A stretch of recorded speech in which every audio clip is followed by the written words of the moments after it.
Nicolas Carry, vous êtes le fondateur du site blockchain.com. Est-ce qu'on peut essayer de définir ensemble ce que c'est que le Bitcoin pour les nuls? Ok. Alors en fait, Bitcoin, ça peut être très compliqué, mais c'est aussi facile pour comprendre, un peu comme le email. Avec un email, je peux envoyer un message partout dans le monde, pratiquement pour gratuit. Et avec Bitcoin, c'est la même chose, mais pour l'argent. C'est une monnaie digitale. Alors, on parle beaucoup du Bitcoin, mais en fait, derrière, il y a une technologie qui s'appelle le blockchain. Et c'est ça, en fait, le cœur du cœur. Alors, comment ça fonctionne? Alors, le blockchain, c'est en fait un grand réseau, un network, si vous voulez, avec des nodes ou des serveurs qui sont des participants volontaires. Alors, il n'y a pas un réseau qui est contrôlé par une partie ou une compagnie centralisée, c'est complètement des volontaires. Et ça, c'est très important parce que c'est, n'importe où dans le monde, les gens peuvent participer pour utiliser le Bitcoin.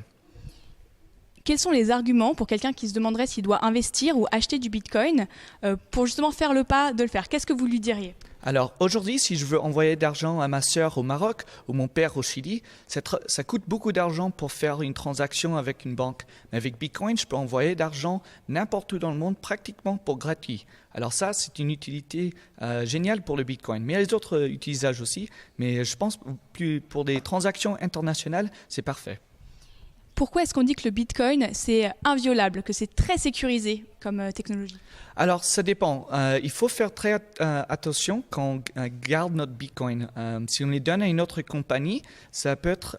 il y a des chances pour des risques si on donne notre monnaie dans une institution centralisée. Alors, il y a les autres applications. Nous sommes proprement une banque. Moi, je suis la banque pour moi-même. Alors, avec un wallet de Bitcoin, on peut garder notre fonds, notre argent digital. Mais il faut sécuriser avec des mots de passe très, très forts. Et alors, si on n'a pas des mots de passe forts, il y a des risques.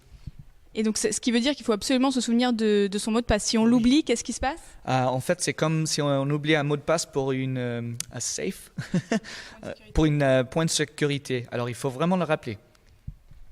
Le blockchain, donc comme on l'a dit, c'est très utile pour le Bitcoin, mais en fait, il y a plein d'autres usages possibles. Ce n'est pas seulement pour la crypto-monnaie. Quels sont les autres usages possibles du blockchain? Alors dans le futur, on pense qu'il y aurait des usages pour des gouvernements, pour peut-être avoir des contrats, des smart contrats, peut-être pour des enregistrements de terroirs, des choses comme ça. Alors il y a beaucoup d'utilités dans le futur pour des choses de blockchain.